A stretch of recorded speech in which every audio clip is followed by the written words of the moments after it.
A gente, bom, então, alunos, a gente vai começar a aula síncrona da parte de controlabilidade e controlador, tá? Em espaço de estados. Vão ter ser 3 aulas nesse tema. Primeiro eu vou dar uma noção, certo? E mostrar alguns comandos no MATLAB para resolver o problema, para projetar o controlador, certo? Só que o controlador que eu vou projetar, ele não assim, ele ainda não é aplicável porque o projeto do controlador foi feito baseado na forma canônica do controlador ou nas variáveis de fase, o que geralmente não é o caso do modelo normal, tá?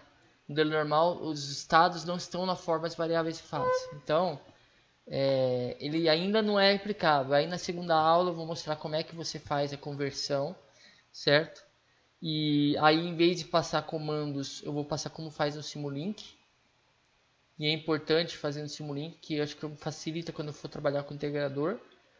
E depois eu vou fazer uma integração com o Simscape, que aí eu vou aplicar um modelo real, vou dar um circuito mesmo. Não vou colocar como função de transferência, vou fazer um circuito montado.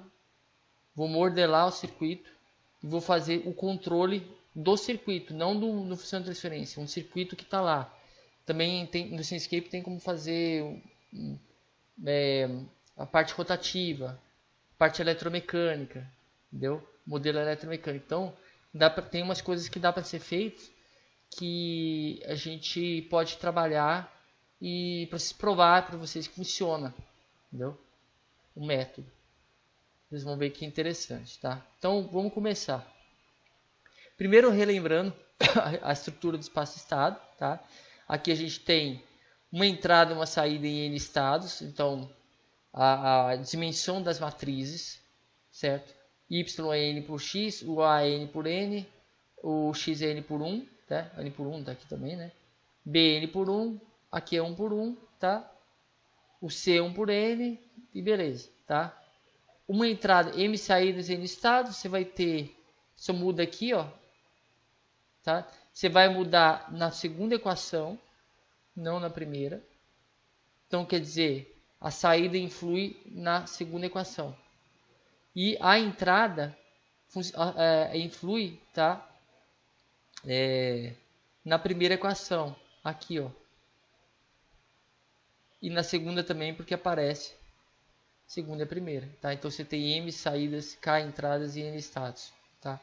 Só para relembrar, tá bom? Vamos lá, controlabilidade, tá? Isso aqui é interessante porque a gente vai chegar na matriz de controlabilidade, que era importante para o segundo passo que a gente vai dar na aula seguinte, tá? Que é através da matriz de controlabilidade que a gente vai converter um modelo em variáveis de estado para variável variáveis de fase para variável de estado, tá? Qual que é a ideia? É que quando a gente for calcular os ganhos que vai dar do controlador, a gente vai calcular os ganhos para a variável de fase. E se você aplicar isso na variável de estado, não vai funcionar. Então você tem que converter esses ganhos para ganhos na variável de estado. E aí você faz isso através da matriz de controlabilidade. Tá? Então por isso que é importante. Além disso, a matriz de controlabilidade vai te dar a noção de se o sistema é controlável ou não. Tá? Então, basicamente é o seguinte. Deixa eu colocar aqui mais no cantinho.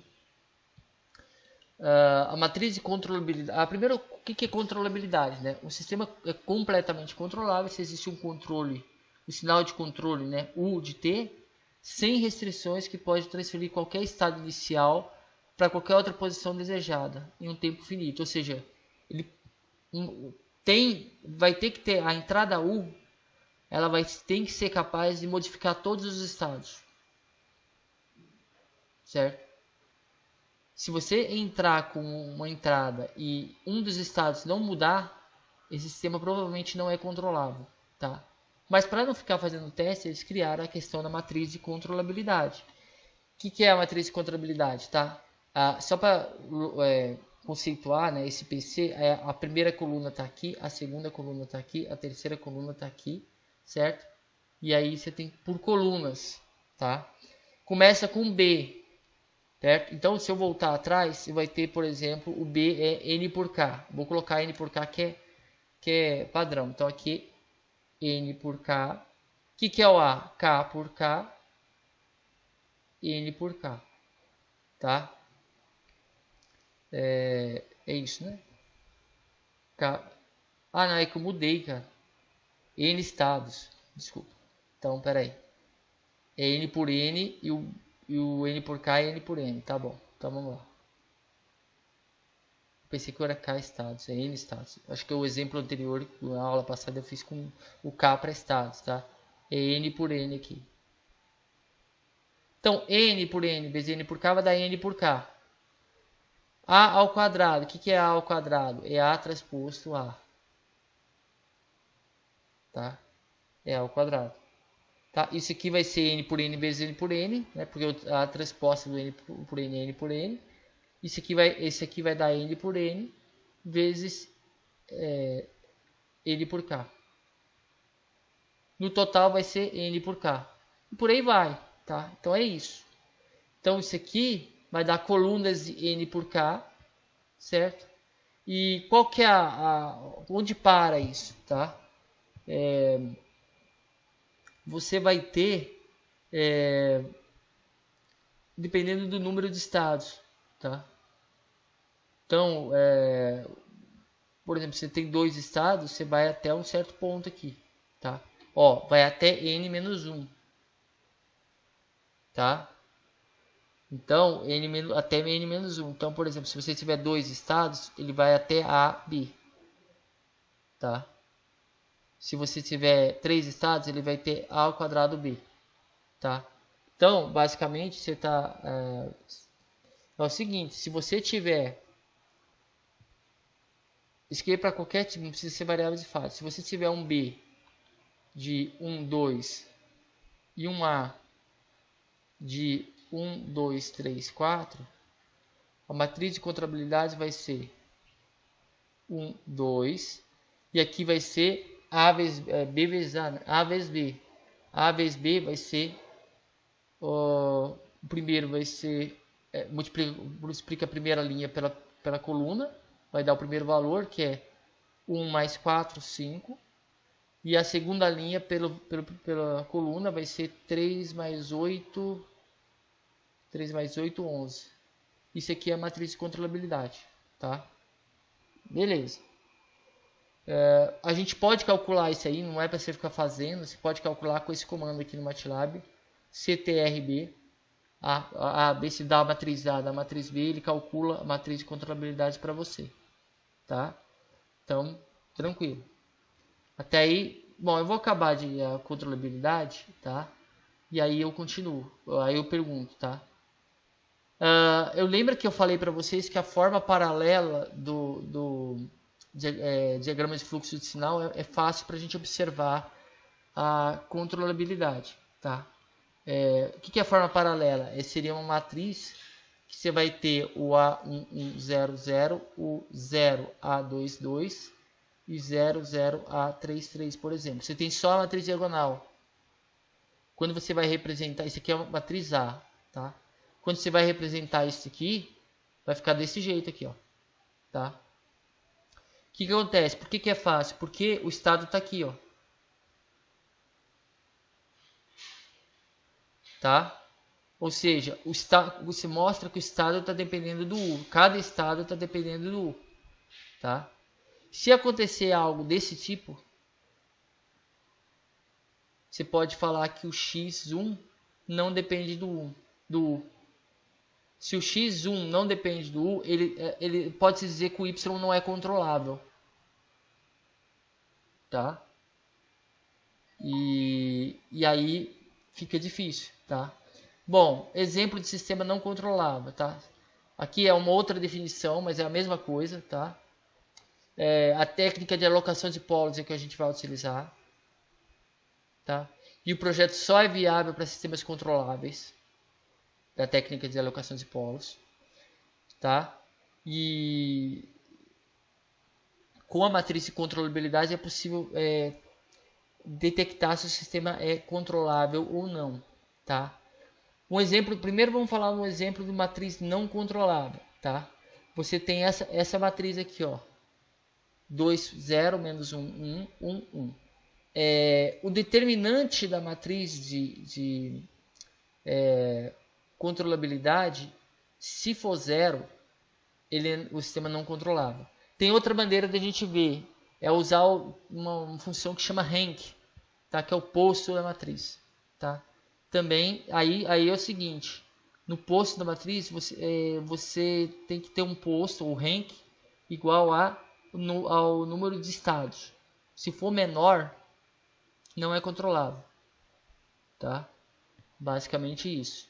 Então, vamos pegar aqui, ó. Vou definir, tá? A matriz de controlabilidade. Depois eu vou explicar por que ela é não controlável, tá? Ó, A igual a 2, 0, menos 1, 1, tá? E o B é 1 menos 1, que é a matriz coluna, por isso que eu coloquei apóstrofo, tá? Então, a matriz de controlabilidade vai ser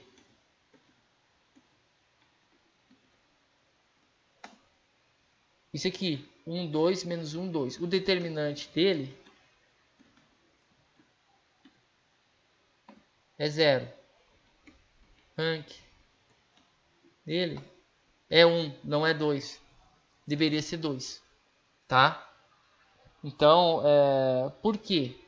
Por que ela não controlável? Se você tem valores das entradas e se você fizer essa lógica, você vai ter duas equações e nas duas equações aparece o U, tá?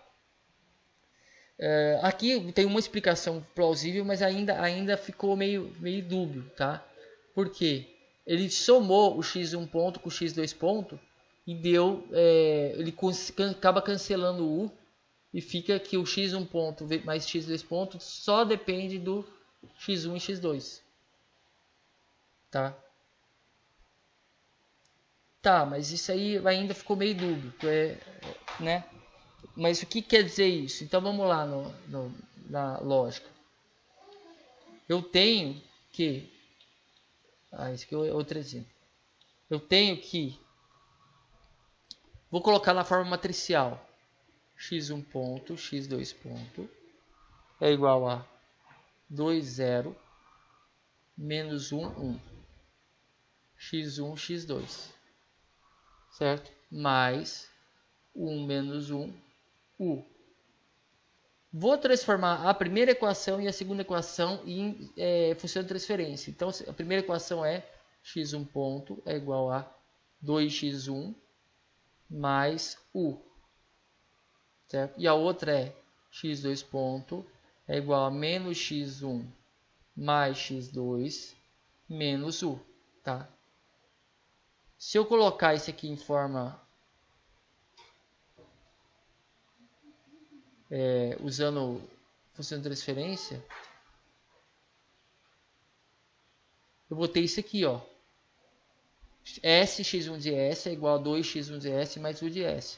Ou seja, S menos 2 x1 de S é igual a U de S. Tá, passei para cá, certo? Vou chegar nisso daqui, ó.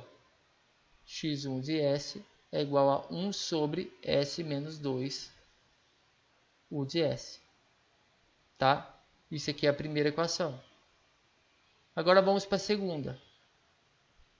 Sx2 de S é igual a menos x1 de S mais x2 de S menos U de S. Passando o x2 para lá, eu vou ter que S menos 1 x2 de S é igual a menos x1 de S menos U de S. Tá? Vou fazer a conta aqui para vocês verem. x2 de S é igual a menos x1 de S por S menos 1 menos U de S, tá? Vai ser isso aqui, tá? Ora, até vou fazer o seguinte, eu vou simplificar aqui. Eu vou deixar daquele lado lá.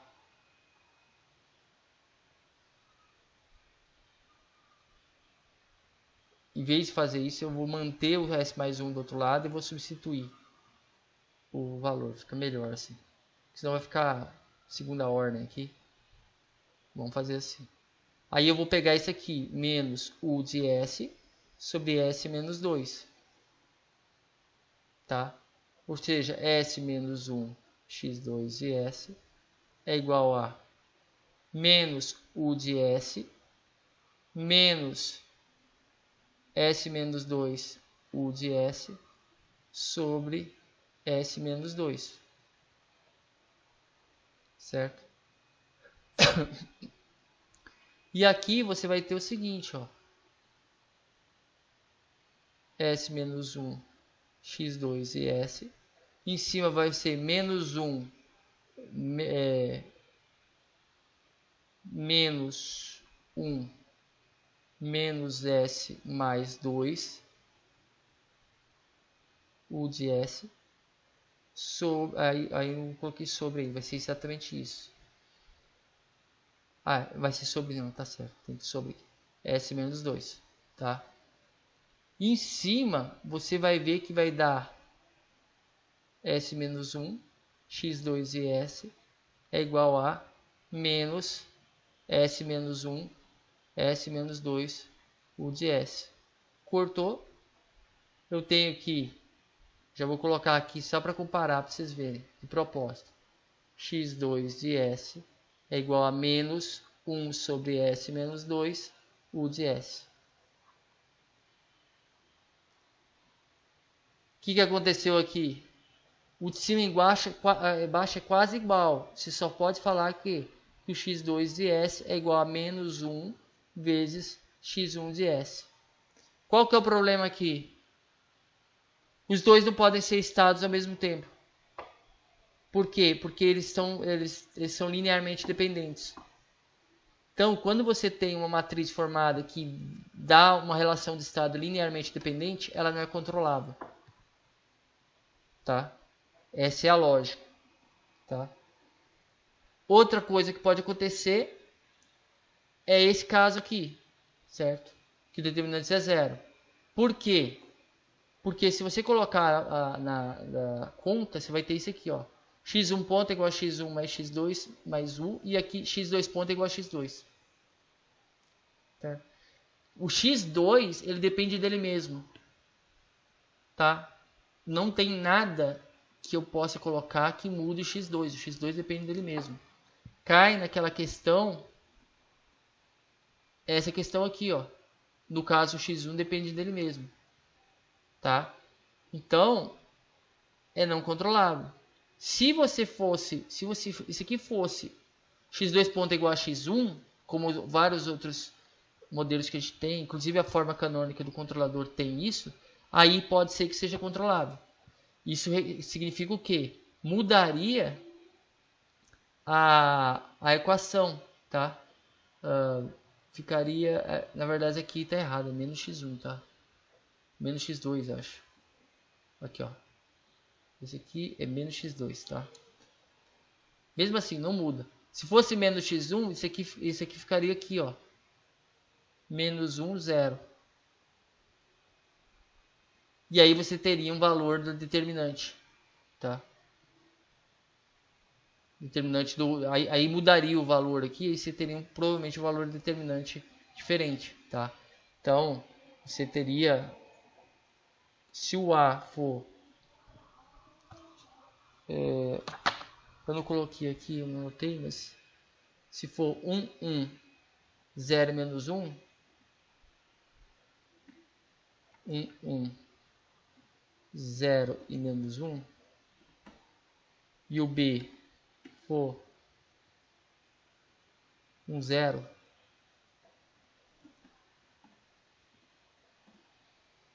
a matriz de controlabilidade CTRB AB dá isso aqui. Que aí não tem jeito. Agora, se eu mudar, pode ser que provavelmente aí vai dar, ó. O determinante dele vai ser diferente de 0. Enquanto que o outro dá 0, tá? Então, são esses casos que você não tem controlabilidade, tá? Ou quando você tem uma relação linear entre esses estados, então você pode, aí é um erro na raiz, ou seja, você escolheu mal os estados, porque eles não são estados, certo? Ou você tem um caso em que realmente a entrada não depende, um estado não depende nada da entrada, tá? Bom, até agora, vamos lá. Tá tudo bem? Vocês só não viram onde é aplicado, mas por enquanto é isso. Tá. Tá. Então vamos lá. Agora é o seguinte, para a gente começar a parte de aplicação, tá? A gente tem que lembrar da equação de segunda ordem. Por quê?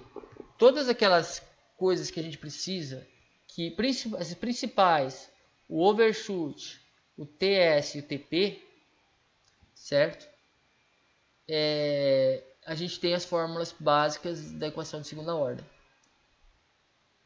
Aqui tem o TR também, mas a gente usa mais o TP, o TS e o OS. Tá? Então, por exemplo, eu vou querer um overshoot de 10% e um tempo de assentamento de 2 segundos. Dá para calcular o básico, tá? Por quê? Importante a gente calcular isso aqui. Isso aqui que define o polo. Essa barra de baixo. Que está diretamente relacionada ao A. Tá? Lembra que a gente vai fazer uma coisa para mudar esse A. Então, a primeira coisa que a gente vai fazer é calcular o denominador que a gente quer. Ou seja, os polos que a gente quer. Tá? Então, o primeiro passo no projeto é isso. Tá? Você calcula os polos que você quer e você faz o cálculo. Tá? Você vai trabalhar com as coisas... trabalhar a partir daí, tá? Com os polos eu consigo gerar o controle, tá? Então esse aqui é só uma revisãozinha para vocês verem. É óbvio, né, que aqui com o OS você calcula o zeta, então o zeta você já vai ter, e aí quem vai definir o ômega n vai ser o TS ou o TP, junto com o zeta, obviamente, tá? E aí beleza. Mas e se o meu sistema não for de primeira ordem? Não for de segunda ordem, for de terceira, tá? Bom, de terceira ordem, tá? Você vai ter que inventar um polo, tá? Ou você vai ter que cancelar um zero, tá? Mas isso aqui a gente vai falar depois que eu vou mostrar um exemplo para vocês. Bom, técnica da alocação de polos, agora que a gente vai entrar, tá? Desvantagem do técnico espaço estados é que não permite especificação de zeros. No domínio da frequência você pode colocar um projeto de avanço de fase, atraso de fase, tá? Na verdade, o problema assim, esse é um problema sério, tá? Mas assim, nada que não possa... digamos que você vai... se tiver um zero, você pode incluir um polo, inventar um polo para cancelar ele, tá? É o que se faz, que se pode fazer, tá? Então, se você quer que o zero não entre na jogada, tá? É isso que você pode fazer, tá? E essa técnica pode ser muito sensível a variações de parâmetros, tá? Então, o que quer dizer isso? Você tem o que você quer controlar. Se a função de transferência dele varia de um equipamento para outro, ou seja, por causa dos parâmetros, esse método pode ter uma sensibilidade, entendeu? mas ele é mais fácil para procedimentos computacionais, tá? Vocês vão ver que ele é bem fácil. Ele não tem integrador, ele vai pegar o estado e vai multiplicar por um ganho e somar na entrada. Então, tipo, é mais rápido, não tem somatório, não tem diferença, não precisa do tempo do passo que faz que o derivação precisa. É só pegar o estado, multiplicar por um ganho e somar, no caso subtrair, na verdade, subtrair da entrada e jogar no sistema, certo? Só isso, tá? É aplicado somente em sistemas lineares e aqui estudos avançados não vão ser tratados porque não dá. Aí é nível pós-graduação, tá bom? Então aqui o principal, tá? É o denominador da função de transferência, tá? Que a gente pode colocar como se fosse isso aqui, ó. O primeiro coeficiente é 1. Geralmente a gente força para colocar 1, então tem jeito de fazer isso, obviamente. E os n coeficientes, os valores determinam os polos do sistema, tá? Isso aqui, tá? E o que vai fazer? A gente vai introduzir parâmetros ajustáveis para relacionar com esses coeficientes, tá? E ajustar os polos aonde a gente quer, tá? Isso só é possível no processo representado pelo método canônico, a representação, né, do espaço de estados da forma canônica do controlador, ou seja, de variáveis de fase, tá? É o mais simples. Então vamos lá. Vamos considerar esse o processo. A gente já tinha falado que a função de transferência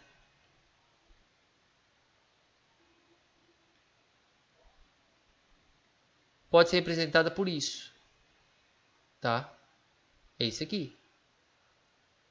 Onde tem linha fina escalar, ou seja, isso aqui é para escalar para o nosso caso que a gente vai fazer no nosso curso. A gente vai trabalhar sempre com uma entrada e uma saída, sistema SISO, tá? Uma entrada e uma saída, single input, single output, tá? Então, aqui você vai ter escalar, unitário, 1, e aqui você vai ter vetorial. O x ponto esse grandeza é vetorial, tá? Vetorial. Tá? Tudo aqui é vetorial. Bom, como é que você faz isso aqui? A ideia aqui é o modelo que a gente está acostumado. Pega o y, realimenta, tá? É um sistema até intuitivo. Você calcula o erro, tá? E com base nesse sinal de erro você joga no controlador para acessar a planta, tá? Aqui no nosso caso a gente não tem PID não. Aqui simplesmente a gente vai pegar um ganho K, que vai ser uma matriz, um ganho K com um ganho para cada estado e somar aqui, na verdade menos K. Se você quiser colocar o K positivo, você subtrai, tá? Então a entrada menos o K, certo? Vezes o B, e aí faz todo o esquema, tá? Só para você ter uma ideia, o que seria o G de S? Seria isso aqui, ó.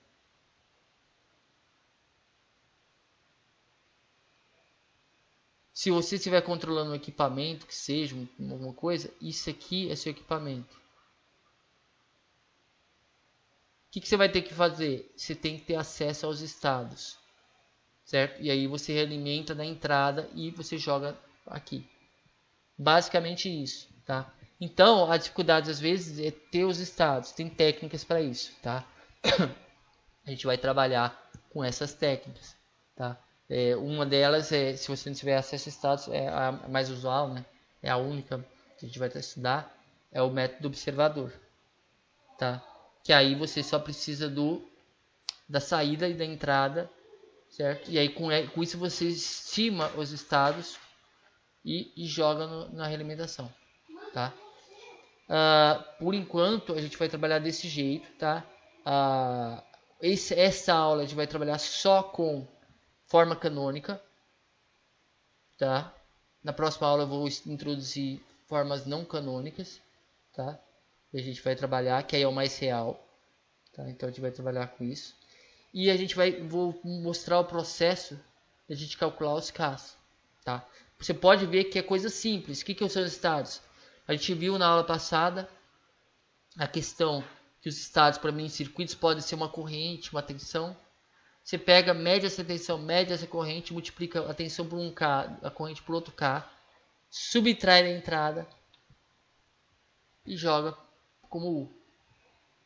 Tá? E joga nessa entrada. Certo? Ou seja, o P e D, por exemplo, você teria que guardar o valor anterior, certo? E depois guardar um acumulador, certo? Aqui não. Aqui é tempo real. Você pegou, multiplicou por um ganho, jogou. Pegou, multiplicou por um ganho, rápido, certo? Computacionalmente isso aqui, ó, vocês imaginam como é para programar isso aqui no microcontrolador?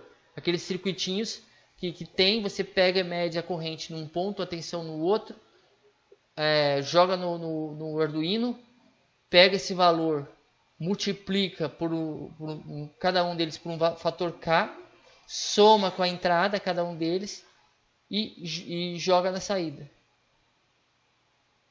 Tá? Uma coisa interessante, tá? Eu falei de produto escalar, tá? Isso aqui é escalar, isso aqui é um número, tá? Escalar. Então aqui é escalar também. Aqui não é escalar, aqui é matricial. Vem matriz daqui, vem escalar aqui. Então isso aqui, ó, vai virar um valor escalar que subtraído da entrada que você quer, seu set point, vai dar aqui. Tá? Isso aqui é o suficiente? Não, porque na verdade esse cálculo aqui, o K, ele está preocupado com os parâmetros que você quer, que é overshoot, tempo. O valor final não vai dar 1. Por exemplo, você dá um degrau de 1, ele não vai dar 1. Aqui vai ser diferente de 1 no estado no final. Pode até dar um valor minúsculo. Tá? O que você vai fazer no final? Você dá um ganho aqui, ó. Dá um ganho aqui, tá? Então, antes, aí é o seguinte, aí você pode dar um ganho aqui, ó. E eu vou ensinar a calcular esse ganho. Dá um ganho para que o set point que você dê apareça aqui. E aí ele preserva as características de overshoot, tempo de assentamento e tudo mais. E trabalha com os valores, o valor final, tá? Então ele vai chegar no ponto que você quer. Tá? Então basicamente é isso. Essa é a ideia. Entenderam a ideia mais ou menos? Que é importante vocês entenderem essa ideia aqui. Tá? Então, vocês veem que é bem mais fácil o cálculo, tá? Então, tipo, acho que nem precisa nem do Arduino, talvez até aqueles CIs mais antigos, microcontroladores mais 8051, às vezes, se você, o problema do 8051 é a entrada, né? Que tem 8 bits. Mas dentro das limitações é possível fazer. Tá? É lógico que você só tem que dar uma olhada nos ganhos. Esses ganhos, eles podem ser estratosféricos. Aí, talvez não dê para se fazer. Tá? E aí a gente tem um caso no sistema difícil de controlar. Certo? Na teoria seria possível de controlar, mas com um ganho estratosférico fica complicado. Tá? Geralmente isso acontece quando você pede parâmetros que é muito difícil de acontecer. Tá? Por exemplo, um negócio que tem uma constante de tempo grande, você quer que seja super ultra hiper rápido, entendeu? Você quer que uma coisa que dura 10 segundos dure 0,1 segundo do tempo de pico. Aí realmente o K vai ser estratosférico e aí fica meio complicado, tá? Então é uma coisa que pode acontecer. Bom, agora vamos à parte matemática. O que acontece aqui, tá? Aqui você tem o x ponto. O x ponto, ele é igual a AX, então aqui é AX, mais BU. BU está aqui. AX mais BU é o x ponto, tá? Bom, mas o que é o U? O U é R menos KX. Então aqui é o x, aqui vai ser menos kx. Então r menos kx vai ser o u. Então substituindo, vai ser o x. Então substituindo aqui menos kx mais r, você tem que o x aparece aqui de novo. Então vou colocar o x em evidência, vai ficar a menos bkx mais br. Tá? Então eu transformo o meu u em r, agora o meu r vai ser o u. E o meu a, vou chamar de AA, por exemplo, é um outro a, vai ser a menos bk. Isso daqui, ó, que vai fazer com que eu modifique a minha matriz A. E consequentemente eu vou modificar os polos. Tá? O A eu conheço, o B eu conheço, eu só tenho que definir o K. Tá? Nota que eu trabalho só com a primeira equação, a segunda eu mantenho intacta. Tá? Não vou mexer nela. Tá? Então, em diagramas de fluxos de sinal, você tem um sistema, uma representação em variáveis de fase dessa maneira. Tá? Isso aqui é sem a realimentação do K. Com a realimentação do K, você vai fazer isso aqui. Ó. Tá? Isso daqui vai te dar o que você precisa para solucionar o seu problema. Tá? Então, variáveis de fase é o jeito mais simples de calcular os ganhos. Tá? Não que de outra maneira não seja possível, mas computacionalmente é melhor. Porque se você tiver um sistema com, sei lá, 10 polos, é uma matriz 10 por 10, você vai fazer... Então, é melhor trabalhar com matriz e já tem software que faz isso. Então, é bom a gente trabalhar com matriz variáveis de fase e que o sistema seja controlável. Tá? Consiste em igualar a sua característica do sistema em malha fechada, que a malha fechada que eu digo é aquela realimentação em K, com a equação característica desejada. Tá?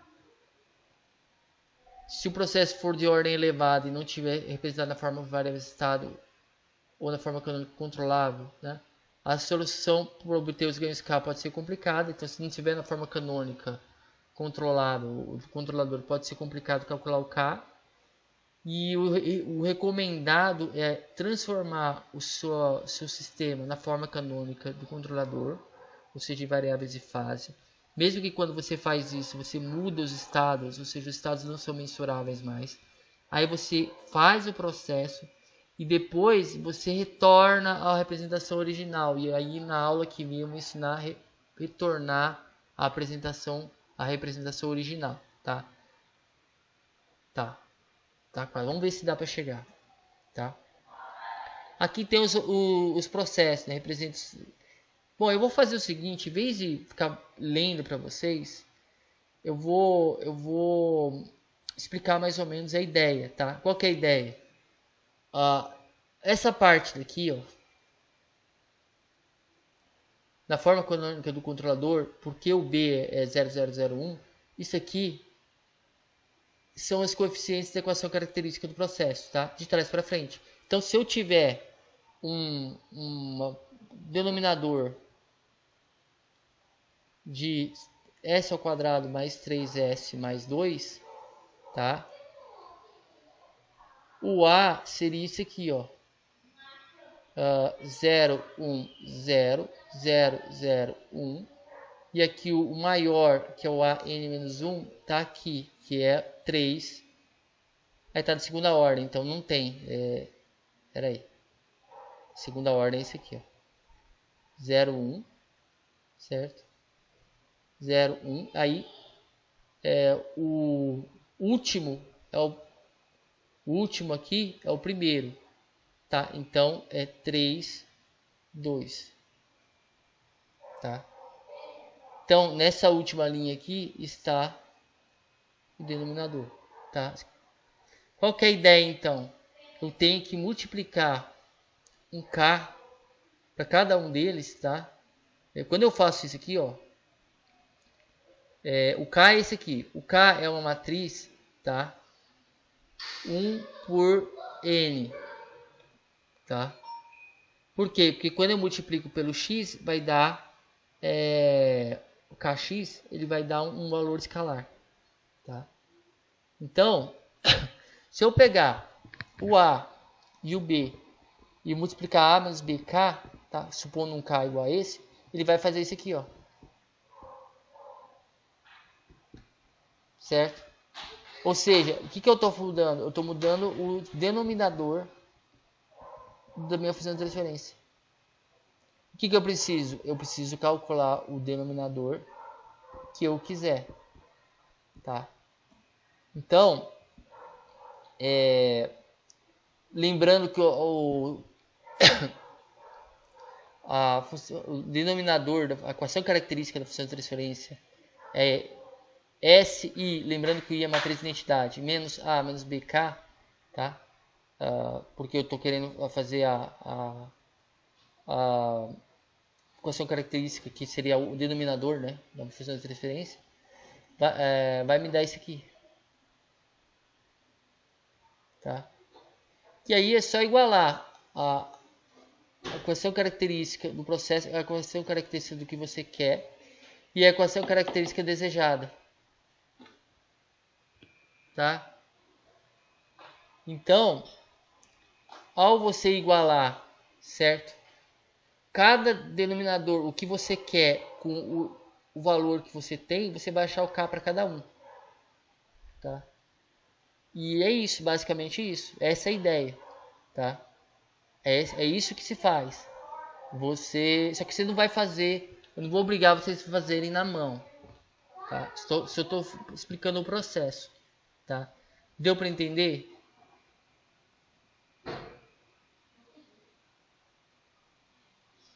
Tá, é mais ou menos isso, tá? Aquele sistema que eu falei aqui, por exemplo, se eu quisesse que fosse s ao quadrado mais 5s mais 1, certo? Eu teria que ter por exemplo, 2 mais k, 1 e 2 mais k, 2, tá? Aqui embaixo. É isso que aconteceria naquela equação a menos bk, tá? Não sei se é mais ou menos, mas deixa eu ver se é mais ou menos. É menos. Tá? Não, é isso, tudo bem. Aí o que aconteceria, tá? O primeiro, eu quero que fosse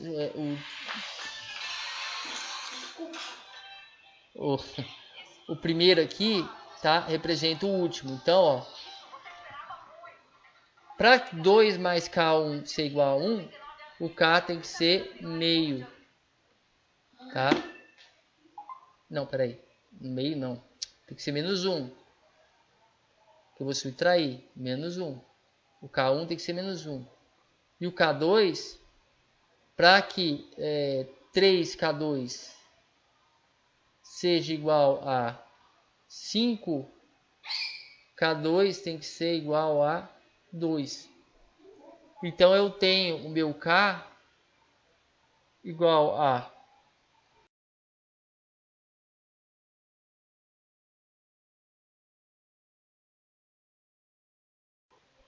tá? Esses são os ganhos que você vai me explicar para os estados, tá? Que vai dar a realimentação no valor que você quer, tá? Bom, aqui eu vou fazer esse exemplo para vocês no MATLAB. Deixa eu ver que horas são. Ixi, será que dá tempo? Você se importa de ficar um pouquinho mais? Só para acabar isso aqui?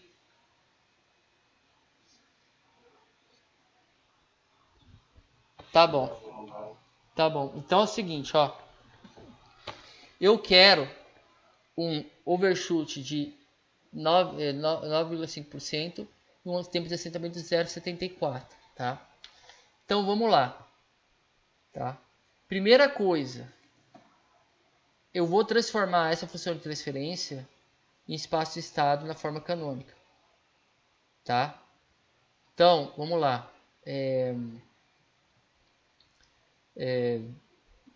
Vamos lá.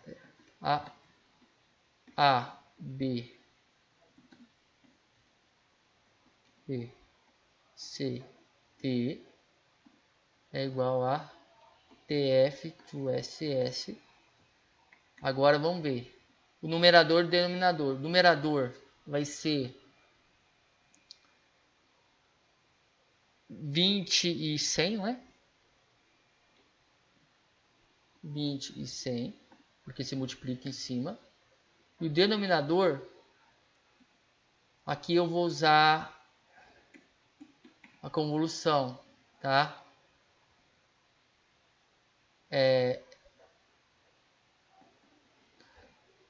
Vai ser 110, tá? 14, certo? Vai ser isso aqui, ó. Tá? Ó, qual que é aquela questão que eu falei para vocês? Ele só inverte, tá? A última linha com a primeira, mas ainda está na forma canônica, tá? Você vê, o B está invertido, ele só inverte. Como é um sistema, tanto faz inverter a ordem, tá? Das equações, tá bom?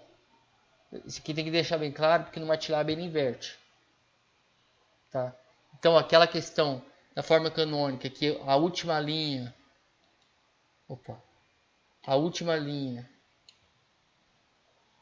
tá na forma canônica, a última linha tem valor e as outras tem 0 e 1 aqui, é invertido. A primeira linha tá igual a essa aqui, a última tá lá. E você pode ver, ó, que inverteu o B também, tá? Ele só inverteu os estados de lugar, dá na mesma, tá? Então vamos lá.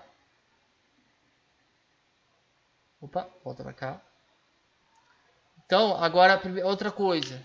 Vamos ver se é controlável. CTRB AB. Essa é a matriz de controlabilidade. E já dá para ver que é controlável porque tem uma diagonal. Tá? Então, o determinante do PC é diferente de zero. Ou o rank PC é 3. Ou seja, o número de estados é 3 e o rank é 3. Beleza, tá? Agora é o seguinte. Depois, dado isso, tá? Eu vou calcular o que eu quero. Tá? O que eu quero? Eu quero um OS de 9.5 e um TS de 0.74. Vai ser exato? Não, por a seguinte razão. Eu vou trabalhar com um sistema de terceira... Estou trabalhando com um sistema de terceira ordem. O que eu quero é uma resposta como sistema de primeira ordem. Vai dar mais ou menos, tá? Então vamos lá. Eu preciso calcular o zeta e o ômega n. O zeta...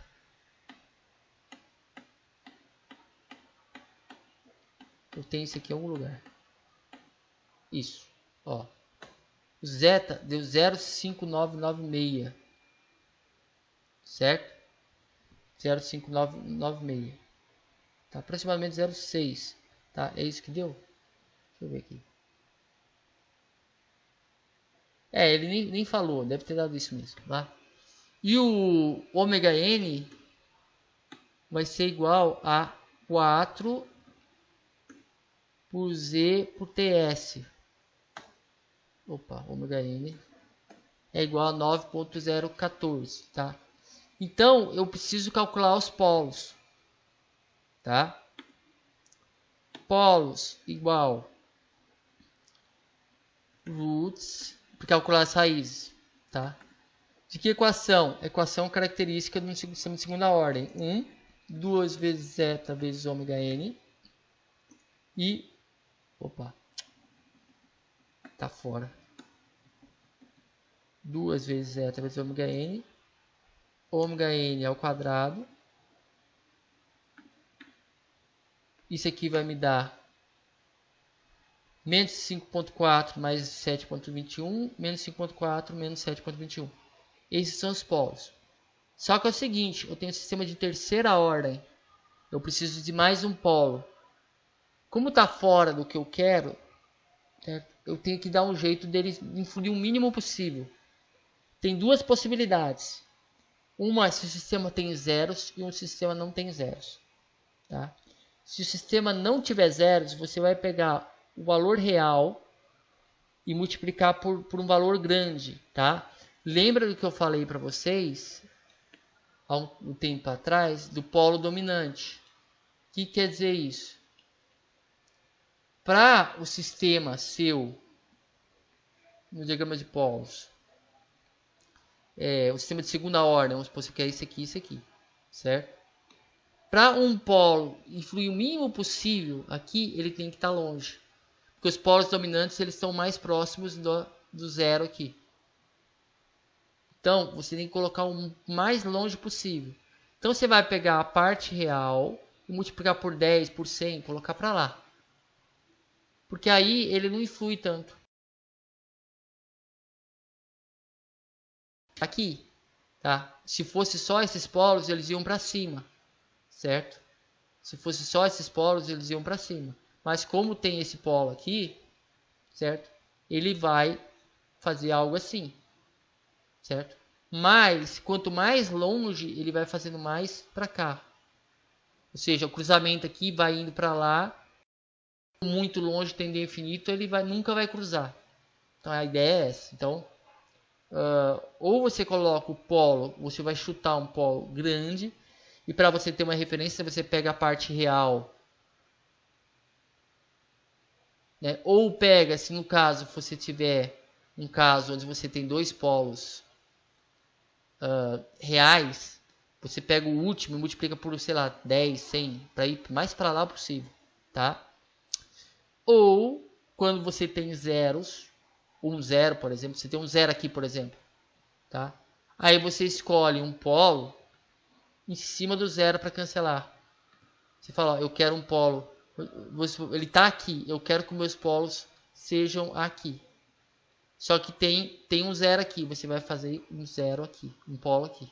Ele vai cancelar com zero. Certo? Equivale a, no caso, nosso exemplo, você tem S mais 5 embaixo, você escolhe um polo em menos 5. Aí vai ficar S mais 5 em cima e S mais 5 embaixo, que corta. Aí vai ficar de segunda ordem.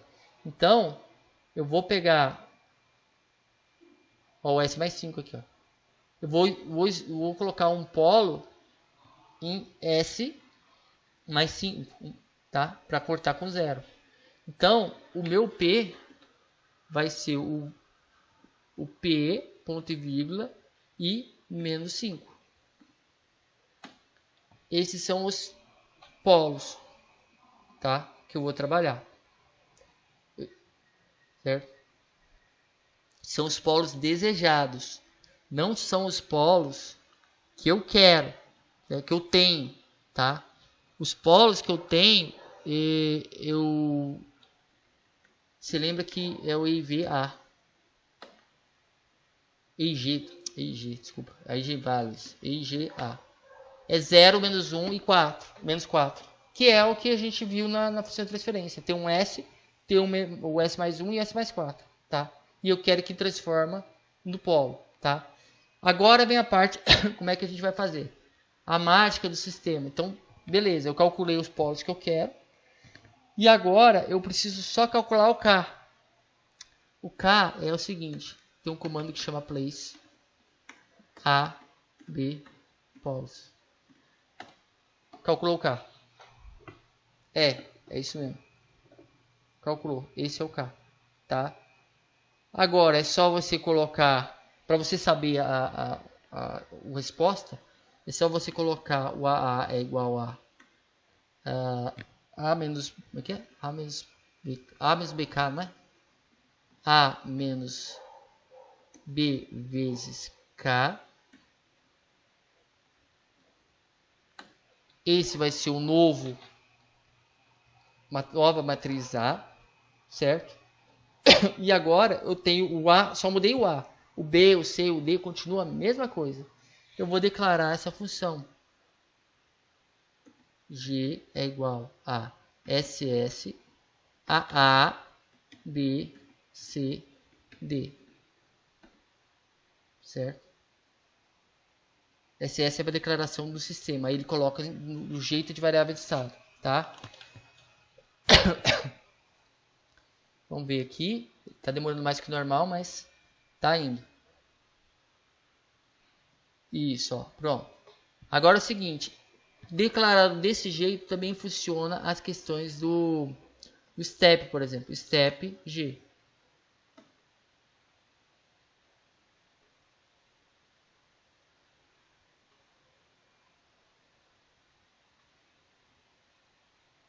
Aí ele vai te dar a resposta do sistema, tá?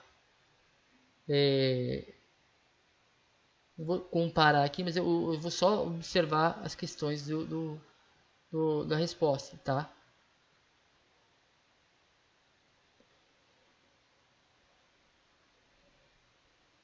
Aqui tá ficando pesado aqui, porque eu tô gravando muita coisa. E ele usa memória... chama memória virtual. Ó, tá. Primeiro vamos ver as coisas que importam.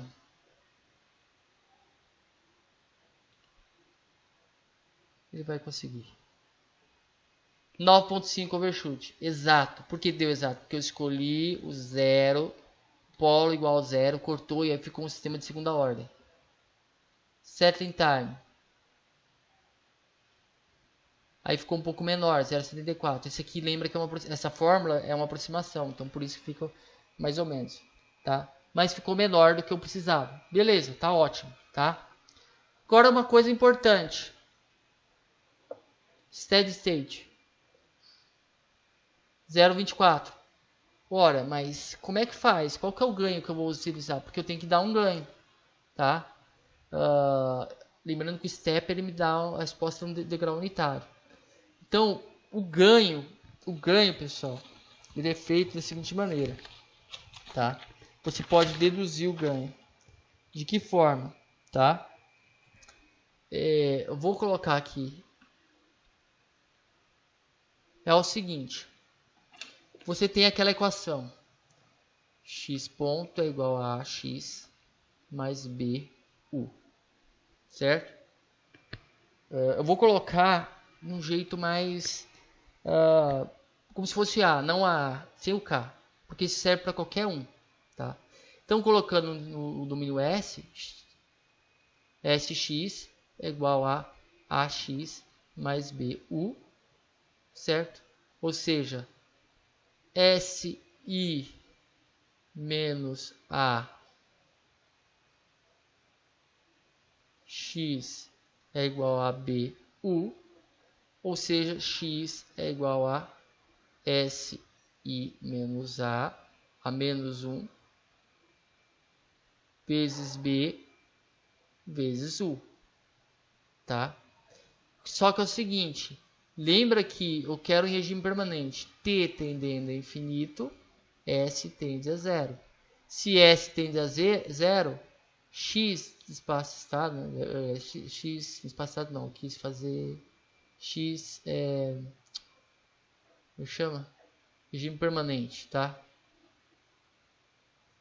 É igual a menos A elevado a menos 1, ou seja, inverso de menos A vezes B, supondo U igual a 1, tá? Basicamente isso, tá?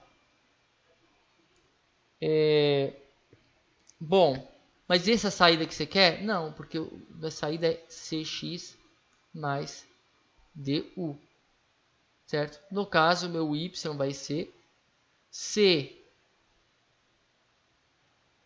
menos A menos 1, B mais D,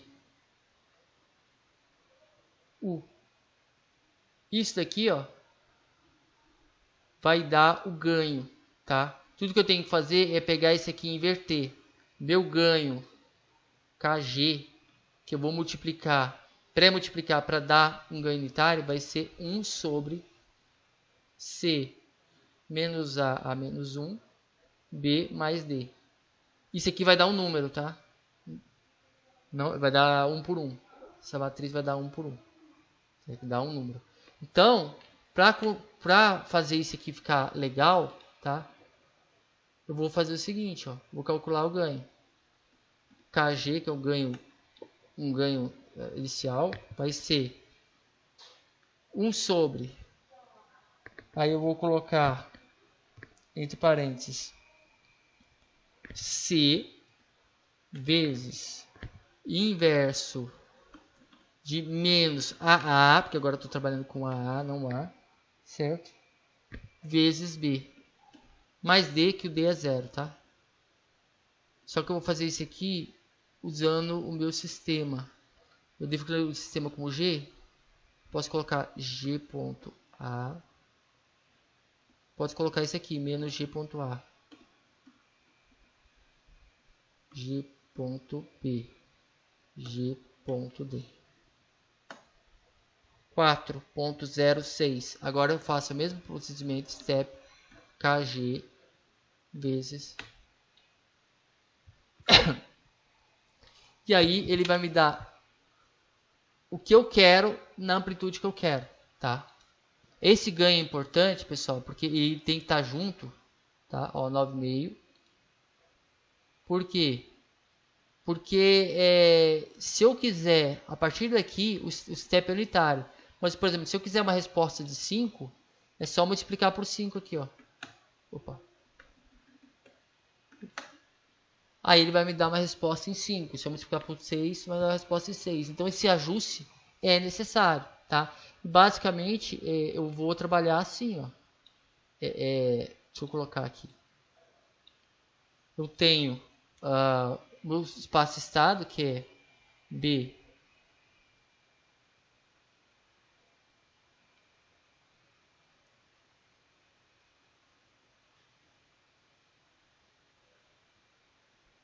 Aqui é o x, aqui é o x ponto. C.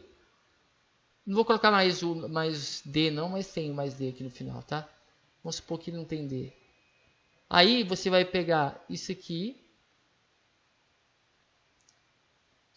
Vai subtrair de K px mais 1. E aqui, que seria seu R, você vai colocar seu KG. Tá? Esse que eu acabei de calcular. Tá? O que acontece? O seu sistema é esse aqui, ó. Você vai conseguir ter acesso aos estados, multiplicar por 1K. Aí você vem e subtrai do R vezes KG o K vezes X. E aí você entra no seu sistema. Então, se isso aqui for um circuito, uma tensão, a tensão que você vai entrar no circuito vai ser dependente, por exemplo, se os seus estados forem duas correntes. Você tem a tensão de entrada, uma tensão como entrada e duas correntes como estados, tá? E outra tensão como saída. Você quer controlar isso aqui. Então você joga, por exemplo, eu quero que a saída seja 1 volt. Você joga 1 volt aqui, aí ele vai pegar as duas correntes, multiplicar por K aqui de forma que dá um valor aqui, subtrair do KG vezes 1 volt menos esse valor aqui, joga aqui, vai dar a sua resposta que você quer. Ah, eu quero 2, muda 2 aqui, vai fazer todo o resto, tá? Então é mais ou menos isso. O seu equipamento está aqui, ó. Tá? O seu equipamento está aqui, ou o circuito, que seja, tá? É isso aqui. Esse que seria a sua função de transferência. Aqui é entra o Y, entre o U sai o Y. Tá? O único meio termo aqui que você tem que pegar os estados no meio. Tá? Beleza? Vamos para a gente terminar?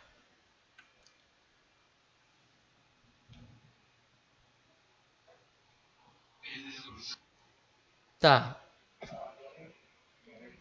Então é o seguinte.